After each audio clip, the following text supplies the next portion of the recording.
আটাইতকৈ ডাঙৰ এংগলটো হৈছে আটাইতকৈ ডাঙৰ বিস্ফোৰক তথ্যটো হৈছে যে পৰকীয়া প্ৰেম আৰু এই হত্যাকাণ্ডৰ চিনত এতিয়া আহিছে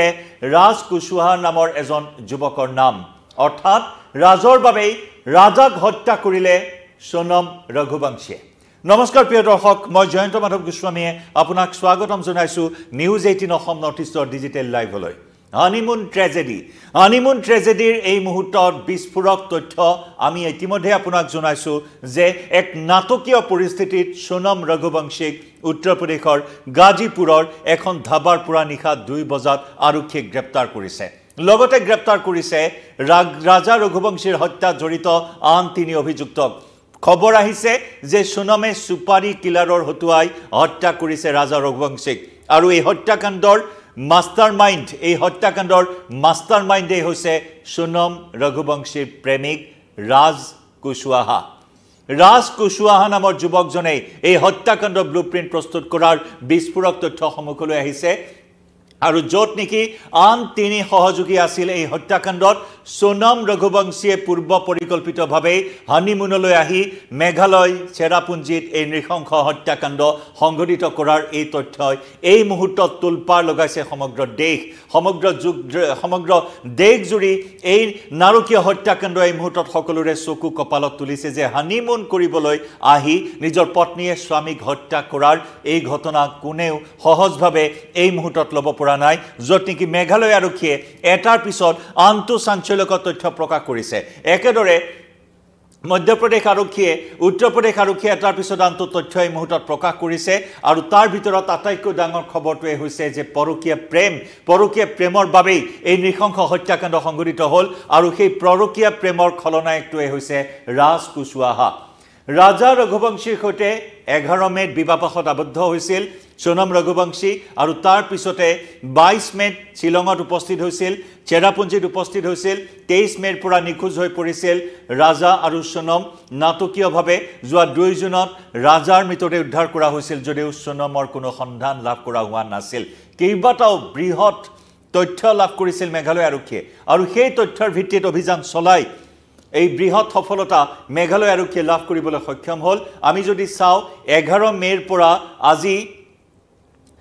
জুনৰ 9 জুন তাৰিখলৈ এই যিটো এই পৰিক্ৰমা এই পৰিঘটনা 11 মেৰ পৰা অৰ্থাৎ বিবাহ পাশত আবদ্ধ হোৱাৰ পৰাই সেই অভিশপ্ত বিয়াখন 11 মেত অনুষ্ঠিত হোৱা সেই অভিশপ্ত বিয়াখনৰ পাছত যে হানিমুনৰ এনেকুৱা ধৰণৰ এটা ট্ৰেজেডি হ'ব পাৰে সেয়া হয়তো দুয়োটা পৰিয়ালে কাহানিও কেতিয়াও কল্পনা কৰা নাছিল প্ৰেম বিবাহ নাছিল তেওঁলোকৰ দুয়োটা পৰিয়ালে ঘৰুৱাভাৱে আয়োজন কৰা বিয়া আছিল অৰ্থাৎ লাভ মেৰেজ নাছিল তেওঁলোকৰ এৰেঞ্জ মেৰেজ আছিল আৰু সেই এৰেঞ্জ মেৰেজৰ পাছত যে এনেকুৱা ধৰণৰ এটা পৰিণতি হ'ব পাৰে সেয়া হয়তো কোনেও কল্পনা কৰা নাছিল যি নেকি ঘটনাই এই মুহূৰ্তত সকলোকে হতবাক কৰি তুলিছে এখন অভিশপ্ত বিয়া এই কাৰণে অভিশপ্ত বিয়া যে এই বিয়াখনৰ জৰিয়তে মৃত্যু কাষ চাপি আহিল ৰাজা ৰঘুবংশীৰ এই বিয়াখনেই কাল হ'ল ৰাজা ৰঘুবংশীৰ বাবে অত্যন্ত সৰল অমায়িক প্ৰকৃতিৰ অত্যন্ত সৰল স্বভাৱৰ এই ৰাজা ৰঘুবংশীক এনেদৰে যে নিজৰ পত্নীয়ে হত্যা কৰিব পাৰে সেয়া হয়তো ৰাজায়ো কোনো কালেই কাহানিও এটা ছেকেণ্ডৰ বাবে হয়তো ভবা নাছিল মৃত্যুৰ আগমুহূৰ্তলৈকে সেই অভিশপ্ত বিয়াখন এয়া আমি দেখুৱাইছো সেই বিয়াৰ দৃশ্য এই অভিশপ্ত বিয়াখনে কাল হ'ল ৰাজা ৰঘুবংশীৰ বাবে এয়া ঘাতক পত্নী আপুনি প্ৰত্যক্ষ কৰিছে একবাৰ চাই লওক এই ঘাতক পত্নীক যে এখন বিয়াও যে সুৰক্ষিত নহয় এই কথা এই বিয়াখনে দেখুৱাই দিছে সোনম ৰঘুবংশীৰ দৰে এগৰাকী নৱবিবাহিতা কইনাই এই ধৰণৰ কাণ্ড কৰি সকলোকে এই মুহূৰ্তত ভবাই তুলিছে যে এনেদৰে দুটা পৰিয়ালে সন্মতি সাপেক্ষে অনুষ্ঠিত কৰা এখন বিয়াত যে এনেকুৱা ধৰণৰ ঘাতক হৈ আহিব নিজৰ পত্নী হয়তো কেতিয়াও কোনেও কল্পনা কৰা নাছিল সেই অভিশপ্ত বিয়াখন যি নেকি কাল হৈ আহিল ৰাজা ৰঘুবংশী নামৰ এইজন সৰল অমায়িক স্বভাৱৰ যুৱকৰ বাবে আমি এই মুহূৰ্তত আপোনালোকক জনাম যে কেনেদৰে এই হত্যাকাণ্ড সংঘটিত কৰিলে মেঘালয় আৰক্ষীয়ে কি ক্লুৰ ভিত্তিত এই সফল অভিযান সমাপন কৰিবলৈ সক্ষম হ'ল কি ক্লুৱে মেঘালয় আৰক্ষীক এই তদন্তত সহায় কৰিলে সেই কথাও ইতিমধ্যে আমি আপোনালোকক জনাইছোঁ আৰু জনাম কিন্তু আন এক তথ্য জনাই ল'ব বিচাৰিছোঁ যিকেইটা সুপাৰী কিলাৰ এই হত্যাকাণ্ডত জড়িত আছিল সুপাৰী কিলাৰ লৈ এক প্ৰকাৰ হানিমুনলৈ আহিছিল সোনম ৰঘুবংশী আৰু সেই সুপাৰী কিলাৰ কেইটাক ইতিমধ্যে ইন্দোৰৰ পৰা গ্ৰেপ্তাৰ কৰা হৈছে নামকেইটা সন্মুখলৈ আহিছে বিকি ঠাকুৰ আকাশ আৰু আনন্দ বিকি ঠাকুৰ আকাশ আৰু আনন্দক গ্ৰেপ্তাৰ কৰা হৈছে কিন্তু সোনম ৰঘুবংশীৰ প্ৰেমিক ৰাজ কুশৱাহা আমি পুনৰ জনাইছোঁ ৰাজৰ বাবেই ৰাজাক হত্যা কৰিলে ৰাজাক নিশেষ কৰিলে সোনমে আৰু সেই ৰাজ কুশৱাহাৰ ব্লুপ্ৰিণ্ট এই হত্যাকাণ্ডৰ ব্লুপ্ৰিণ্ট আছিল ৰাজ কুশৱাহাৰ সেই ৰাজ কুশৱাহাক এতিয়াও জালত পেলাব পৰা হোৱা নাই প্ৰেমিক ৰাজ কুশৱাহাক বিচাৰি বৰ্তমান আৰক্ষী অভিযান চলাই আছে আৰক্ষীৰ জেৰাত ইতিমধ্যে সোনমে বহুখিনি কথা প্ৰকাশ কৰিছে যে প্ৰেমিক ৰাজ কুশৱাহাৰ কথাও সোনমে উল্লেখ কৰিছে আৰু সেই মৰ্মে ৰাজ কুশৱাহাৰ সন্ধানত বৰ্তমান অভিযান চলাই থকা হৈছে আনহাতে ইন্দোৰৰ পৰা বিকি ঠাকুৰ আকাশ আৰু আনন্দ এই তিনিওজনক গ্ৰেপ্তাৰ কৰা হৈছে যি তিনিওজনে চেৰাপুঞ্জীত উপস্থিত হৈছিল চেৰাপুঞ্জীৰ অতি জনপ্ৰিয় যে ডাবল ডেকাৰ ব্ৰিজ সেই ডাবল ডেকাৰ ব্ৰিজ চাবলৈ যোৱাৰ সময়ত সেই তিনি যুৱকৰ আবিৰ্ভাৱ হৈছিল স্থানীয় লোকেল যি টুৰিষ্ট গাইড আছে সেই টুৰিষ্ট গাইডৰ ভাষ্যত সেই কথা ইতিমধ্যে স্পষ্ট হৈ পৰিছিল যে কেনেদৰে এই তিনিজন যুৱকৰ সৈতে অতি ঘনিষ্ঠভাৱে বন্ধুত্বসুলভভাৱে কথা পাতিছিল সোনমে সেই কথাও ইতিমধ্যে প্ৰকাশ কৰা হৈছে আনহাতে টুৰিষ্ট গাইডৰ কথাৰ ভিত্তিত অভিযান চলাইছিল আৰক্ষীয়ে আৰু সেই অভিযানৰ পাছতে যোৱা 2 জুনত ৰাজা ৰঘুবংশীৰ মৃতদেহ উদ্ধাৰ কৰা হৈছিল আমি দেখুৱাইছোঁ আপোনালোকক এয়া হৈছে সোনম ৰঘুবংশী ইতিমধ্যে সোনম ৰঘুবংশীক আপোনালোকে দেখিছে এই সোনম ৰঘুবংশী এইগৰাকী বিবাহিতা মহিলাই এইগৰাকী যুৱতীয়ে যে নিজৰ স্বামীৰ প্ৰাণ ল'ব পাৰে সেয়া হয়তো কোনেও কল্পনা কৰা নাছিল এয়া হানিমুনলৈ আহি এই ধৰণৰ এটা যে পৰিণাম সংঘটিত কৰিব পাৰে এগৰাকী নৱবিবাহিতা মহিলাই হয়তো কোনেও ভাবিব নোৱাৰা এটা কথা এই কথাই সংঘটিত কৰিলে সোনম ৰঘুবংশীয়ে এইগৰাকী নিৰীহ যুৱক এইগৰাকী ৰাজা ৰঘুবংশীক এনেদৰে সুপাৰী কিলাৰৰ হতুৱাই যে প্ৰাণ ল'ব পাৰিব সেয়া হয়তো কোনেও ভবা নাছিল নাটকীয়ভাৱে এইগৰাকী সোনমক অৱশেষত নাটকীয়ভাৱে আৰক্ষীয়ে গ্ৰেপ্তাৰ কৰিবলৈ সক্ষম হ'ল এখন ধাবাত প্ৰৱেশ কৰিছিল নিখাৰ ভাগত এখন ধাবাত প্ৰৱেশ কৰিছিল আৰু সেই ধাবাত প্ৰৱেশ কৰাৰ সময়ত ধাবাখনৰ কৰ্মচাৰী উত্তৰ প্ৰদেশৰ গাজীপুৰৰ সেই ধাবাখনৰ কৰ্মচাৰীৰ ফোন লৈছিল আৰু ফোনেৰে পৰিয়ালৰ সৈতে ভিডিঅ' কল কৰি কথা জনাইছিল যে তেওঁ উত্তৰ প্ৰদেশৰ গাজীপুৰৰ কাশী চাই নামৰ সেই ধাবাখনত বৰ্তমান আশ্ৰয় লৈ আছে তাতে নিখাৰ আহাৰ গ্ৰহণ কৰি আছে নিশা 1 বজাত আৰু তাৰ পিছত পৰিয়ালৰ লোকে আৰক্ষীক অৱগত কৰিছিল আৰক্ষী আহি নিশা 2 বজাত ধাবাখনৰ পৰা এয়া ঘাতক সোনমক গ্ৰেপ্তাৰ কৰি লৈ গৈছিল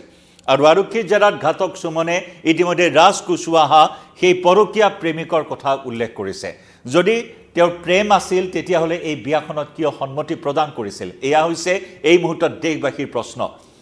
কি কাৰণত বিবাহপাশত আবদ্ধ হ'ল কি কাৰণত তেওঁ পৰিয়ালক নজনালে যে তেওঁ এই বিয়াখনত সন্মতি নাই বিয়াত সন্মতি প্ৰদান কৰি বিয়াৰ একেলগে বজাৰ সমাৰ কৰি ৰাজা ৰঘুবংশীৰ পৰিয়ালৰ সৈতে বিয়াৰ বজাৰ সমাৰ কৰি কিয় বিবাহপাশত আবদ্ধ হৈছিল আৰু তাৰ পিছত এই ধৰণৰ এটা ভয়ানক পৰিকল্পনা সংঘটিত কৰিছিল আমি আপোনালোকক জনাম এইখিনি মুহূৰ্তত যোৱা 11 মেত বিবাহপাশত আবদ্ধ হৈছিল দুয়ো ৰাজা আৰু সোনম ৰঘুবংশীয়ে বিবাহপাশত আবদ্ধ হৈ তাৰ পিছত 20 মেত তেওঁলোকে হানিমুনৰ বাবে যাত্ৰা আৰম্ভ কৰিছিল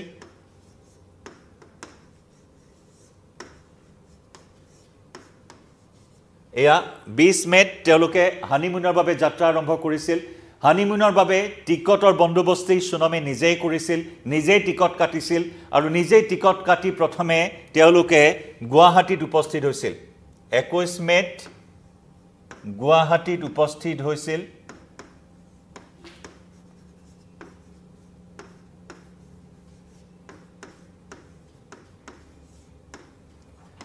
গুৱাহাটীত উপস্থিত হৈ তেওঁলোকে মা কামাখ্যাৰ আশীষ লৈছিল মা কামাখ্যাৰ আশীষ লৈছিল নৱবিবাহিত দম্পতি মা কামাখ্যাৰ আশীষ লৈছিল এই সকলো পৰিকল্পনা এই সকলো প্লেনিং প্লটিং সকলো আছিল সোনম ৰঘুবংশী মা কামাখ্যাৰ আশীষ লৈ তেওঁলোকে শিলঙলৈ গৈছিল তেওঁলোকৰ গন্তব্যস্থান আছিল হনিমুনৰ শিলং স্বাভাৱিকতেই পৰ্যটকৰ বাবে বিশেষ পছন্দৰ স্থান শিলং চেৰাপুঞ্জী পূৰ্বৰ স্কটলেণ্ড যাক কোৱা হয় মেঘালয়ৰ এই পৰ্যটনস্থলী গিজগিজাই থাকে এই সময়ছোৱাত কাৰণ দেশৰ বিভিন্ন প্ৰান্তত গ্ৰীষ্ম প্ৰবাহ আৰু তাৰ পৰা কিছু এটা ঠাণ্ডাৰ স্থান হিল ষ্টেচন শিলঙক সকলোৱে টুৰিষ্ট ডেষ্টিনেশ্যন হিচাপে পছন্দ কৰে আৰু সেই মৰ্মে নৱবিবাহিত দম্পতি সোণম আৰু ৰাজায়ো শিলঙলৈ আহিছিল হয়তো ৰাজাই কল্পনা কৰিব পৰা নাছিল যে তেওঁৰ বাবে মৃত্যু ৰৈ আছে মেঘালয়ত তেওঁৰ বাবে ঘাতক ৰূপী পত্নীয়ে তেওঁক লৈ আহিছে মৃত্যুৰ অতি ওচৰলৈ মেঘালয়লৈ হে হয়তো কল্পনা কৰা নাছিল ৰাজা ৰঘুবংশীয়ে আৰু 22 মেত পুনৰ জনাইছো 22 মেত মেঘালয়ত উপস্থিত হৈছিল নৱবিবাহিত দম্পতি 22 মেত উপস্থিত হৈছিল তাৰ পিছত 23 মেত তেওঁলোকে গৈছিল মেঘালয়ৰ ভেৰি ফেমাস অতি জনপ্ৰিয় ডাবল ডেকাৰ ব্ৰিজ চাবলৈ তেওঁলোকে গৈছিল আৰু সেই ডাবল ডেকাৰ ব্ৰিজ চাবলৈ যোৱাৰ সময়ত তেওঁলোকে 2-3 ঘণ্টা ধৰি তললৈ নামিব লাগিছিল আৰু সেই 2-3 ঘণ্টা তললৈ নামি যথেষ্ট চিৰি খটখটি থাকে সেয়া প্ৰায় 3000 চিৰি অতিক্ৰম কৰি তললৈ যাব লাগে আৰু তেতিয়া যি স্থানীয় টুৰিষ্ট গাইড আছিল সেই টুৰিষ্ট গাইডে প্ৰশ্ন কৰিছিল যে তেওঁ যাবনে নাই লগত তেতিয়া তপৰাই উত্তৰ দিছিল তেতিয়া সোণমে তপৰাই উত্তৰ দিছিল যে তেওঁলোকে টুৰিষ্ট গাইডৰ প্ৰয়োজন নাই তেওঁলোকক কাৰণ তেওঁলোকে নিখাটো তাতেই কটাব গতিকে টুৰিষ্ট গাইড তেওঁলোকক প্ৰয়োজন নাই সেই কথা উল্লেখ কৰিছিল আৰু সেই মৰ্মে টুৰিষ্ট গাইডজন ওপৰতে ৰৈছিল আৰু পুৱাৰ ভাগত পুৱা প্ৰায় 7 মান বজাত তেওঁলোক যেতিয়া উভতি আহিছিল আৰু তেতিয়া 3জন যুৱক প্ৰত্যক্ষ কৰিছিল লোকেল টুৰিষ্ট গাইডে 3জন যুৱক প্ৰত্যক্ষ কৰিছিল আৰু 3জন যুৱকৰ সৈতে ৰাজা ৰঘুবংশী একেলগে ওপৰলৈ উঠি আহি আছিল আৰু তাৰ কিছু নিলগত সোণম ৰঘুবংশীয়ে উঠি আহি আছিল ওপৰলৈ আৰু উঠি অহাৰ পিছতো তেওঁলোকক প্ৰশ্ন কৰিছিল টুৰিষ্ট গাইডে যে গাইড তেওঁলোকক লাগিবনে নাই তেতিয়া সোণমে কৈছিল যে নাই তেওঁলোকে ৰাস্তা চিনি পায় গাইডৰ প্ৰয়োজন নাই তেওঁলোকে অকলে যাব পাৰিব আৰু সেই মৰ্মে সেই যি পৰিকল্পনা আছিল হত্যা কৰাৰ পৰিকল্পনা ৰাজাক হত্যা কৰাৰ পৰিকল্পনা আৰু সেই মৰ্মে আটাইকেইজন আঁতৰি গৈছিল সেই স্থানৰ পৰা টুৰিষ্ট গাইডক তাতেই এৰি আৰু তাৰ পিছত হয়তো সেই পৰিকল্পনাক বাস্তৱ ৰূপ দিয়া চেষ্টা কৰিছিল এটা জলপ্ৰপাতৰ কাষত যেহেতু যোৱা 2 জুনত মৃতদেহ উদ্ধাৰ কৰা হৈছিল আমি সেই কথা ইতিমধ্যে আমাৰ দৰ্শকসকলক জনাইছো 2 জুন মেঘালয় আৰক্ষীয়ে ইতিমধ্যে তদন্ত আৰম্ভ কৰিছিল 23 জুনৰ পৰা দুয়ো নিখোজ হৈ পৰিছিল দুইৰে মোবাইল সুইচ অফ হৈ পৰিছিল আৰু তেতিয়াই দুইটা পৰিয়ালৰ মাজত হাহাকাৰ লাগিছিল দুইটা পৰিয়ালে মেঘালয় আৰক্ষীক অৱগত কৰিছিল দুইটা পৰিয়ালৰ লোকে মেঘালয় আৰক্ষীত আহি গোচৰ পঞ্জীয়ন কৰিছিল আৰু সেই মৰ্মে মেঘালয় আৰক্ষীয়ে জোৰদাৰ অভিযান আৰম্ভ কৰিছিল NDRF SDRFৰ দল ট্ৰেকিং কৰি দুৰ্গম স্থানসমূহত অভিযানত নামি পৰিছিল আৰু তাৰ পাছতে যোৱা 2 জুন সেই 2 জুন অভিশপ্ত 2 জুনত ৰাজা ৰঘুবংশীৰ মৃতদেহ উদ্ধাৰ কৰা হৈছিল অভিশপ্ত 2 জুন এই 2 জুনতে ৰাজাৰ মৃতদেহ উদ্ধাৰ কৰা হৈছিল এটা জলপ্ৰপাতৰ কাষত উৱলি যোৱা অৱস্থাত উদ্ধাৰ কৰা হৈছিল মৃতদেহ আৰু তাৰ পিছতে ঘটনাই লৈছিল এটা নতুন মোড় এটা নতুন পাক হত্যাকাণ্ড কোনে সংঘটিত কৰিলে আহি গল ডাঙৰ প্ৰশ্নবোধক প্ৰথম অৱস্থাত অপহৰণ কৰা বুলি বিভিন্ন সন্দেহ প্ৰকাশ কৰা হৈছিল যেতিয়াই ৰাজাৰ মৃতদেহ উদ্ধাৰ কৰা হ'ল আৰু তেতিয়াই ঘটনাই ললে এটা নতুন মোড় অভিযান আৰু তীব্ৰতৰ কৰি তুলিলে মেঘালয় আৰক্ষীয়ে তীব্ৰতৰ অভিযানৰ অন্তত মৃতদেহৰ প্ৰায় 200 মিটাৰ নিলগত উদ্ধাৰ কৰা হ'ল এটা ৰেইনকোট তেজ লগা এটা ৰেইনকোট সেই দৃশ্য ইতিমধ্যে আমি আপোনাক দেখুৱাইছো তেজ লগা ৰেইনকোট যেটো ৰেইনকোট এয়া সিসি কেমেৰাত যিখিনি দৃশ্য দেখিবলৈ পোৱাছিল এয়া দেখিছে সেই ৰেইনকোটটো পৰিধান কৰি আছিল সোণম ৰঘুবংশীয়ে এয়া উলাই যোৱাৰ হোটেলৰ পৰা উলাই যোৱাৰ সেই মুহূৰ্তৰ সিসি কেমেৰা যত নেকি সেই কোলা ৰঙৰ ৰেইনকোটটো পৰিধান কৰি আছিল সোণম ৰঘুবংশীয়ে এই ৰেইনকোটটোৱে উদ্ধাৰ কৰা হৈছিল 2 জুনত মৃতদেহ উদ্ধাৰ হোৱাৰ প্ৰায় 200 মিটাৰ নিলগত উদ্ধাৰ কৰা হৈছিল দা হত্যাকাণ্ডত ব্যৱহাৰ কৰা দা উদ্ধাৰ কৰা হৈছিল এটা টি-শাৰ্ট উদ্ধাৰ কৰা হৈছিল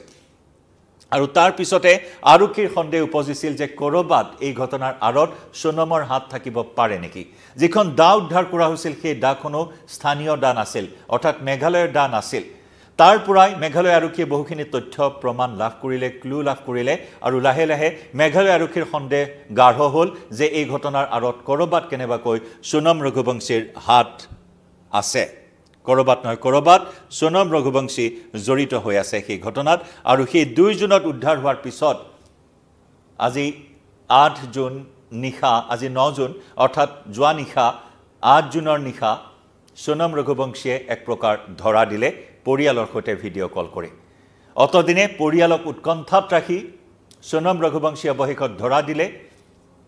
এখন ধাবা সেই ধাবাখনত গৈ সোনম ৰঘুবংশীয়ে ধৰা দিলে আৰু ধৰা দিয়াৰ পাছতে সমগ্ৰ ঘটনা পোহৰলৈ আহিল ধৰা দিয়াৰ পাছতে সোনমক আৰক্ষীয়ে গ্ৰেপ্তাৰ কৰিলে আৰু গ্ৰেপ্তাৰ কৰাৰ পিছতে পোহৰলৈ আহিল যে ৰাজ নামৰ এজন যুৱকৰ বাবে ৰাজ কুশৱাহা নামৰ প্ৰেমিকজনৰ বাবে এই হত্যাকাণ্ড সংঘটিত কৰাৰ কথা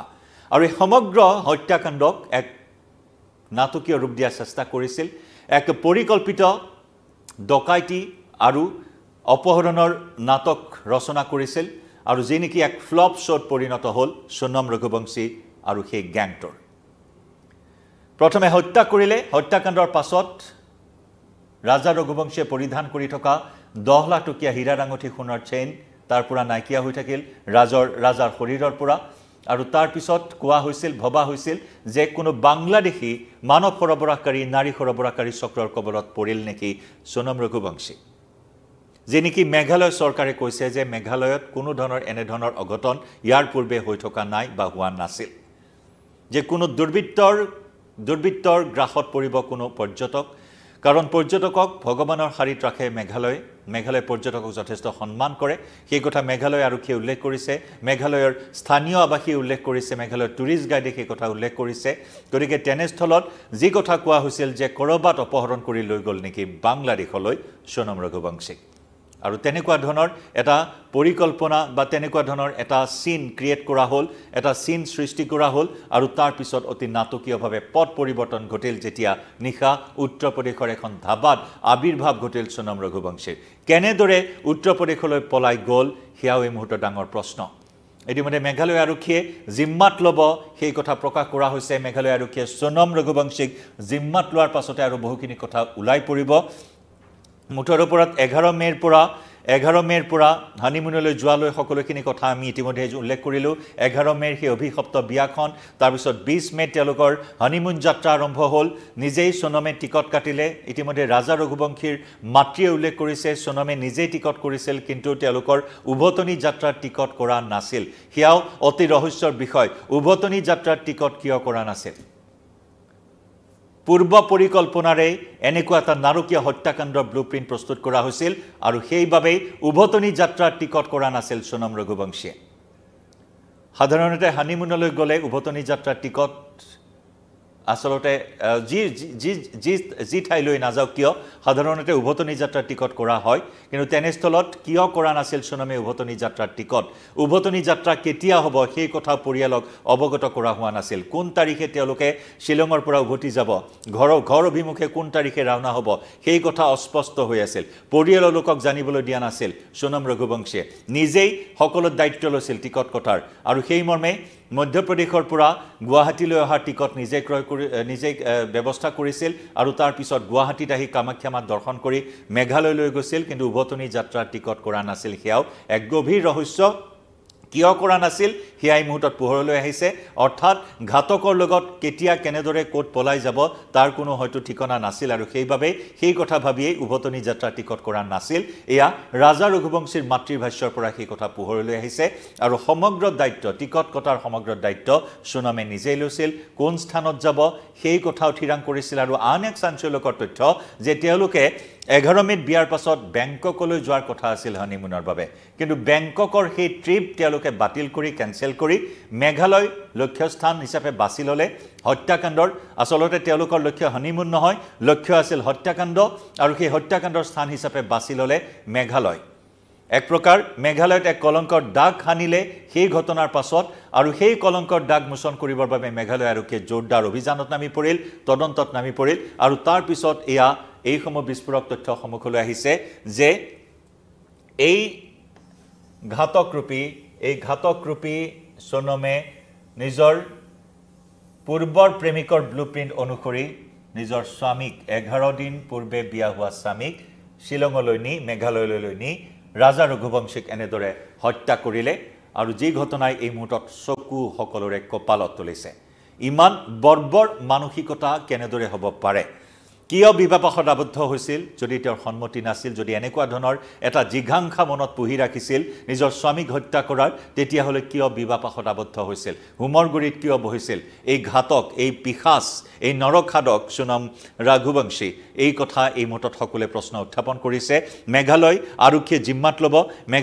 জিম্মাত লৈ তদন্ত আৰম্ভ কৰিব ইতিমধ্যে সোনম ৰঘুবংশীৰ পিতৃয়ে ভাষ্য জনাইছে যে তেওঁ বিশ্বাস কৰিব নোৱাৰে নিজৰ কন্যা এনেকুৱা কাণ্ড সংঘটিত কৰিব পাৰে বুলি উলটাই মেঘালয় আৰক্ষীক সমস্ত দোষ জাপি দিয়াৰ চেষ্টা চলাইছে সমগ্ৰ ঘটনাৰ আঁৰত মেঘালয় আৰক্ষীক জগৰীয়া কৰাৰ চেষ্টা চলাইছে যে মেঘালয় আৰক্ষীয়েহে নিজৰ কন্যাৰ ওপৰত সমস্ত দোষ জাপি দি মেঘালয় আৰক্ষী নিজৰ দোষ হাত হৰাৰ চেষ্টা চলাইছে ইত্যাদি বিভিন্ন ধৰণৰ অভিযোগ উত্থাপন কৰি সিবিআই তদন্ত দাবী উত্থাপন কৰিছে কিন্তু হত্যাকাণ্ডৰ মটিভ হত্যাকাণ্ডত কোন জড়িত সকলো কথা ইতিমধ্যে জল পটকৈ ওলাই পৰিছে যি ঘটনাক লৈ এই মুহূৰ্তত কোনেও মানি ল'ব পৰা নাই কোনে গ্ৰহণ কৰিব পৰা নাই আৰু ঘাতকৰূপী এয়া নৰখাদক